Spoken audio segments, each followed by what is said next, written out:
चलो बच्चों सामने देखें, आज का चैप्टर हम शुरू करते हैं। Pair of linear equation in two variables. Pair of linear equation in two variable में देखें क्या कंसेप्ट है। ये इक्वेशन है x plus 3 is equal to 0 जिसमें एक वेरिएबल है, हाँ या ना।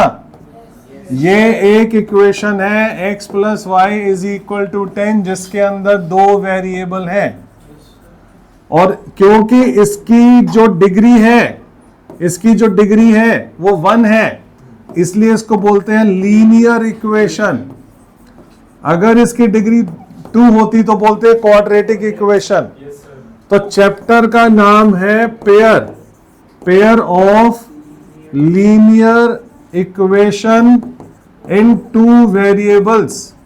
दो वेरिएबल्स वाली लीनियर इक्वेशन का जोड़ा, दो वेरिएबल्स वाली लीनियर इक्वेशन का पेयर।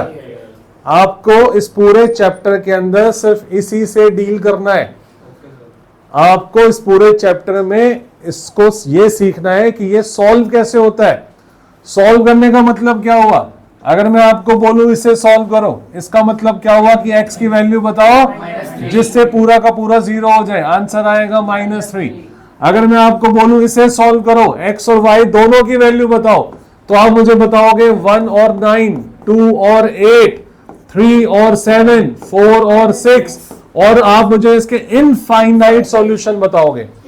कोई भी ऐसे दो नंबर जिसको प्लस करके 10 आता हो, x प्लस वाई 10, और मैं आपसे पूछूं कि मुझे उसका सॉल्यूशन बताओ, तो आप मुझे कोई भी दो नंबर बता सकते हो। इनफाइनाइट आंसर है, हाँ या ना। लेकिन अगर मैं इसी के साथ एक इक्वेशन को और ऐड कर दूं, x plus y is equal to 10, x plus y is equal to 10 और x minus y is equal to 4, तो इसको बोलते हैं pair of linear equation in two variable. Pair of linear equation in two variable. तो हमने इस पूरे chapter के अंदर इन दो इक्वेशन को सॉल्व करने के अलग अलग तरीके सीखने हैं। पहले इसको सॉल्व करने के 4 तरीके होते थे: एलिमिनेशन, सब्स्टिट्यूशन, क्रॉस मल्टीप्लिकेशन और ग्राफिकल। क्रॉस मल्टीप्लिकेशन हट गया, अब सिर्फ 3 मेथड आप लोगों ने सीखने हैं: एलिमिनेशन मेथड, सब्स्टिट्यूशन मेथड और ग्राफिकल मेथड। ठीक है, एक तो ये सीखना है हमें इस चैप्टर के अंदर। दूसरा सीखना है कि सॉल्व किए बिना जब भी हम पेयर ऑफ लीनियर इक्वेशन को सॉल्व करते हैं तो जरूरी नहीं है कि उसके आंसर हमेशा आए। पहले मुझे बताओ इसका आंसर क्या दिख रहा है आपको, इसका आंसर क्या दिख रहा है। इसका आंसर है बच्चे, x की जगह 7 डाल दो, y की जगह 3 डाल दो। चेक करो, आंसर वो होना चाहिए जो दोनों इक्वेशन को सेटिस्फाई करे। x की जगह 7 डालो, y की जगह 3 डालो, 7 + 3 10 आ रहा है, बिल्कुल सही है। x की जगह 7 डालो, y की जगह 3 डालो, 7 - 3 4, बिल्कुल सही आ रहा है। ठीक है, तो जरूरी नहीं होता है कि जब हम दो लीनियर इक्वेशन को सॉल्व करने निकले और वो सॉल्व हो जाए, जरूरी नहीं होता।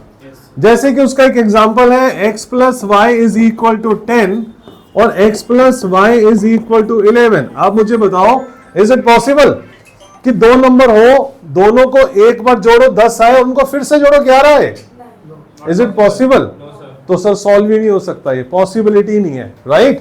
अब एक दूसरा मुझे आप आंसर बताओगे, x minus y is equal to 0 और 2x माइनस में 2x, सॉरी गलत लिख दिया मैंने, और दूसरा आएगा 2x माइनस में 2y इज इक्वल टू 0। इसमें x और y के सॉल्यूशन बताओ। अब आप देखो, अगर आपकी बारीकी नजर ये पता कर पाई कि दोनों इक्वेशन सेम ही तो है, मैंने पहले वाली इक्वेशन को 2 से मल्टीप्लाई कर दिया, दिखने में सेम लग रही है ना, नहीं दिखने में अलग लग रही है पर ये सेम है। तो जब आप इसके सॉल्यूशन निकालोगे तो वो सॉल्यूशंस निकलेंगे इनफाइनाइट, है ना, क्योंकि ये एक ही इक्वेशन है, और एक इक्वेशन के जब सॉल्यूशंस निकलते हैं तो वो निकलते हैं इनफाइनाइट। तो आपने इस चैप्टर के अंदर क्या क्या सीखना है? एक तो आपने ये सीखना है कि उसको सॉल्व करने के कौन कौन से तरीके हैं। हाँ बोलो। तो एक तरीका है सब्स्टिट्यूशन मेथड, ये हम सीखेंगे। एक तरीका है एलिमिनेशन मेथड, ये हम सीखेंगे। आज की क्लास में मैं एलिमिनेशन मेथड से शुरू करवाऊंगा, और एक तरीका है ग्राफिकल मेथड, ये वाला, ये रहा ग्राफिकल मेथड, ठीक है। तो 3 तरीके तो ये हो गए। चौथा आपने एक चीज सीखना है कि सॉल्व किए बिना ही कोएफिशिएंट्स को कंपेयर करके बताना है कि क्या इसका सॉल्यूशन है या नहीं है, और अगर है तो एक है या इनफाइनाइट है। तो वो आपने सीखना है यहां से।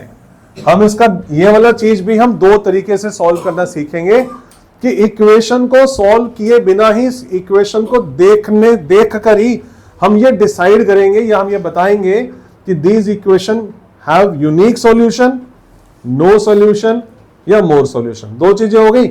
उसके बाद एक क्वेश्चन आएगा कि आपको 2 इक्वेशन दे रखी होगी, उसमें बता रखा होगा कि इसके यूनिक सॉल्यूशन है या मैनी सॉल्यूशन है या नो सॉल्यूशन है, और उसमें किसी x या y का कोई कोएफिशिएंट मिसिंग होगा, उसकी जगह k लिखा होगा और बोलेगा find the value of k। तीसरी बात ये होगी। चौथी बात ये सीखने को आएगी कि वर्ड प्रॉब्लम्स आएंगे, वो हमें सीखने होंगे। जैसे हम ये 4 चीजें सीखेंगे चैप्टर हमारा खत्म हो जाएगा, लेकिन इसको सीखने में भी थोड़ा समय लगेगा। ऐसा नहीं है कहने को सिर्फ 4 चीजें हैं, लेकिन प्रैक्टिस करने में, होमवर्क करने में थोड़ा समय लगेगा। 6 से 7 क्लासेस में ये वाला चैप्टर खत्म होगा, ठीक है। तो रेगुलर क्लासेस में मैं यही चैप्टर चलाऊंगा। इसके अलावा आपको कुछ भी सीखना हो उसके लिए अलग से हम मिलेंगे। तो इस चैप्टर को हम पूरा स्टार्टिंग से शुरू करके एंड तक फिनिश करेंगे। क्या बोला मैंने, सही बोला? मैंने बोला स्टार्टिंग से शुरू करके एंड तक फिनिश करेंगे। चलो आगे बढ़े। चलो भाइयों, तो क्वेश्चन नंबर 1 देखने वाले हो आप, और क्वेश्चन नंबर 1 में देखो क्या लिखा है। कह रहे कि 2x plus 3y is equal to 9। 2x plus में 3y is equal to 9। Black colour ही लेना चाहिए। 2x प्लस में 3y इज इक्वल टू 9 और 3x plus 4y is equal to 5। आपने इसका सॉल्यूशन बताना है, x और y की वैल्यू बतानी है जो इन दोनों इक्वेशन को सेटिस्फाई करे। तो एलिमिनेट करने का तरीका क्या है? अब फर्स्ट इक्वेशन को सेकंड इक्वेशन के x के कोफिशिएंट से मल्टीप्लाई करो और सेकंड को फर्स्ट इक्वेशन के x के कोफिशिएंट से मल्टीप्लाई करो। एलिमिनेट करने के लिए आपको या तो x का कोफिशिएंट सेम करना होगा या y का कोफिशिएंट सेम करना होगा। पहला स्टेप, ठीक है। मल्टीप्लाई किया, 2 को 3 से मल्टीप्लाई किया, ये आ गया 6x, फिर आ गया 9y is equal to 27। Right है बच्चों? फिर आपने इसको 2 से मल्टीप्लाई किया 6x, ये आ गया 8y is equal to 10। Right है? उसके बाद ये देखना है कि क्या मैंने कोफिशिएंट को सेम कर दिया। अब आपने इसको एलिमिनेट करने के लिए एक प्लस और एक माइनस होना चाहिए। क्या एक प्लस एक माइनस ऑपोजिट साइन है? तो एलिमिनेट करने के लिए मुझे इसके साइन बदलने पड़ेंगे। जब मैं इसका साइन बदलूंगा तो मुझे इसका भी साइन बदलना पड़ेगा और इसका भी साइन बदलना पड़ेगा। 6x से 6x कैंसिल हो गया, 9y में से 8y गया, बचा y, और 27 में से 10 गया, बचा 17। तो y की वैल्यू आ गई 17। इसका पेन ले ले भाई और क्लास के एंड में देना है। अब जब y की वैल्यू आ गई 17, x कैसे आएगा? ये आपकी इक्वेशन नंबर 1 है, ये आपकी इक्वेशन नंबर 2 है। आपको जो वैल्यू मिली है ना, उस वैल्यू को put value of y in equation 1 और इक्वेशन 2, किसी में भी पुट कर दो। तो फर्स्ट इक्वेशन मेरे पास है 2x plus 3y is equal to 9। यहां पर जो y की वैल्यू 17 मिली है, आप वो यहां पे पुट कर दो, और 2x की वैल्यू, 2x आ गया 9 माइनस 51, 2x आ गया माइनस का 42 और x की वैल्यू आ गई माइनस 21। ये है हमारा आंसर। क्लियर? तो दिस इज एलिमिनेशन। कैसा लगा? इजी है। बोल दिव्यांश क्या कह रहा है? अब ये L वाला पार्ट देखोगे, L वाला पार्ट, L पार्ट में क्या लिखा है? L पार्ट में लिखा है 0.4x 0.3y 1.7 0.7x नहीं 0.7x minus 0.2y is equal to 0.8। ठीक है, तो मैं इसको क्या करने वाला हूं, सिंपल सा कंसेप्ट है, x का कोफिशिएंट है 0.7, यहां मल्टीप्लाई कर दो, x का कोफिशिएंट है 0.4, सेकेंड इक्वेशन को मल्टीप्लाई कर दो। अब वैसे मुझे पॉइंट वालों से बड़ी नफरत है कि पॉइंट से पॉइंट मल्टीप्लिकेशन, तो फिर मेरे को मेरी दीदी ने सिखाया था, कहती तू टेंशन ना लिया कर, कहती जब 0.4 को 0.7 से मल्टीप्लाई करना हो तो ignore points and simply multiply the terms. तो 7 को 4 से मल्टीप्लाई करने पर आया 28। अब चुप रहेगा 2 मिनट। 7 को 4 से मल्टीप्लाई करके आया 28 हो गया। कहते फिर तू डेसिमल गिन लिया कर कि इंटीजर्स गिन लिया कर कि डेसिमल पीछे से कितने इंटीजर्स के बाद लगाए, कितने के बाद लगाए, 1। कितने के बाद लगाए, यहां पर 1 और 1 हो गए 2। तो अब आपने क्या करना है, पीछे से 2 के बाद डेसिमल लगाना है, पीछे से 2 1 2 और यहां पे लगाना है, तो 0.28x आ गया। क्लियर होगी ये वाली बात? अब आपने 0.7 को 0.3 से मल्टीप्लाई करना है, आंसर आएगा 21। 1 और 1 2 के बाद पॉइंट लगाना है पीछे से, और 17 को 7 से मल्टीप्लाई करने पर क्या आता है 119। 17 था 119, पीछे से कितने के बाद, 2 के बाद लगेगा तो 1.19 हो गया आसान, कोई बात ही नहीं थी इसमें। 0.7 को 0.4 से किया तो 0.28x, 0.2 को 0.4 से किया तो 0. गलत जवाब 0.8। देखो यहां पर गलती कर गए हम, गलती कर गए। क्या गलती कर गए, क्या कहा था दीदी ने कि सिंपल पॉइंट को इग्नोर करके मल्टीप्लाई कर दो।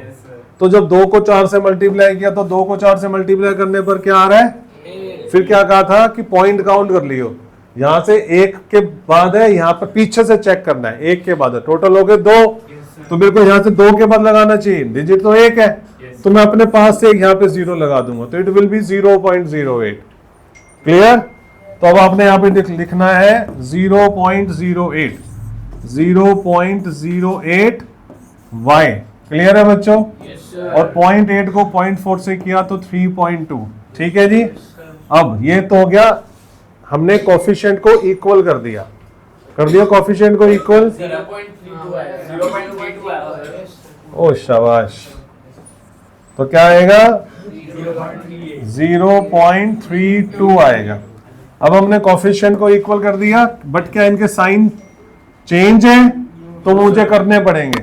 अब मैं इसका चेंज करूंगा तो मुझे सबका करना पड़ेगा, नीचे वालों का प्लस हो गया, ये माइनस हो गया, राइट है? अब ये तो कैंसल हो जाएगा। जब एक बार साइन चेंज कर दिया तो आपने बीच वाले साइन नहीं देखने, फिर आपने ऊपर वाला साइन देखना है और नीचे वाला साइन देखना है। तो 0.21 और 0.28 आएगा 0.29y। और अब ये माइनस करना है, 9 में से 2 गया 7, 11 में से 3 गया 8 और 0.87। अब y को जब डिवाइड करना हो 0.87 और 0.29 से, अब यहां पर ये डेसिमल से डेसिमल कट जाएगा, क्योंकि उसके बाद भी 2 डिजिट है, इसके बाद भी 2 डिजिट है। आंसर आएगा 87 को 29 से डिवाइड करो विच इज इक्वल टू 3। कोई डाउट यहां तक? अब x कैसे निकलेगा,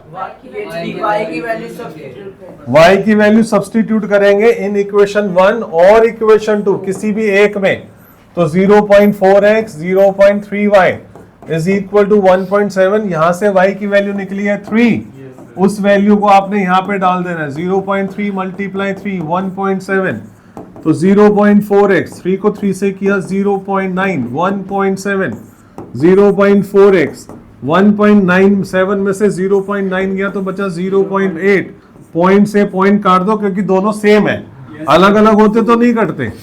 8/4 आंसर आया 2, तो x की वैल्यू आई 2 और y की वैल्यू आई 3। नोट करो इसे। क्वेश्चन नंबर 1 के जितने भी पार्ट्स थे वो आपका होमवर्क है। क्वेश्चन नंबर 2 पर आ जाओ। क्वेश्चन नंबर 2 में अब आपको क्या करना है, देखें सामने। अब आपको फॉलो करना है सब्स्टिट्यूट मेथड। जरा इसके साथ बताना कलर कॉम्बिनेशन कौन सा सही रहेगा। व्हाइट नहीं यार, ग्रीन, पिंक, ब्लू, ये ठीक है, ये ठीक है। तो देखो सामने ध्यान दो। अब आपको सेम क्वेश्चन, आपको मेथड यूज करना है substitute. 2x plus 3y is equal to 9। Substitute का क्या मतलब होता है, आईपीएल चल रहे हैं आजकल, तो सब्स्टिट्यूट आता है तो मतलब एक प्लेयर की जगह दूसरे को पुट कर दो। तो यहां पर ये x कहता है यार, x कहता है y को यार मेरा मन नहीं है इस इक्वेशंस में रहने का, मेरी जगह तू चला जा। यहां पर जाना है, यहां से किसी एक को निकल के, तो x कहता है मेरी जगह तू चला जा। तो यहां से x की वैल्यू निकालनी है। 2x is equal to 9 minus में 3y, और x की वैल्यू आएगी 9 माइनस में 3y अपॉन में 2। ये आई आपकी x की वैल्यू।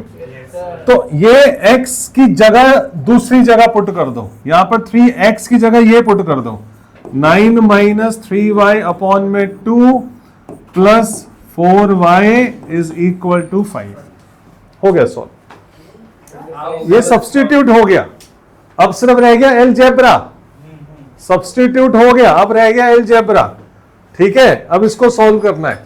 तो अब इसको सॉल्व करने के लिए 3 को 9 से मल्टीप्लाई किया 27, 3 को 3 से मल्टीप्लाई किया 9y अपॉन में 2 प्लस में 4y अपॉन में 1 इज इक्वल टू 5। हमारा सिंपल सा एलसीएम का फंडा होता है a अपॉन बी प्लस में c अपॉन डी का जब एलसीएम लेना हो, b को d से मल्टीप्लाई किया, a को d से मल्टीप्लाई किया और b को c से मल्टीप्लाई किया। ये हमारा एलसीएम का सिंपल सा फंडा है। अब इनका मुझे एलसीएम लेना है। 2 को 1 से मल्टीप्लाई किया 2, इसको 1 से मल्टीप्लाई किया 27 माइनस में 9y, 2 को 4 से मल्टीप्लाई किया 8y is equal to 5। 27 9y और 8y क्या होता है, और ये 2 वहां चला गया, हो गया 10। y को यहां ले आओ, 27 माइनस में 10 और y को RHS 10 को LHS शिफ्ट कर दो, और y की वैल्यू क्या आ गई भाई साहब, same answer. Is it possible कि मेथड बदल जाए और आंसर सेम रहे? यही होना चाहिए, तभी तो आपका मेथड सही होगा। तो y की वैल्यू आ गई 17। अब मेरा मेन काम क्या रह गया, मेरा मेन काम रह गया x निकालना। x कैसे निकलेगा, जो आपने ऑलरेडी निकाल के रखा हुआ है ना x की वैल्यू, वहां पर 9 माइनस 3 y की जो वैल्यू निकाली है वो पुट कर दो और उसे सॉल्व कर दो।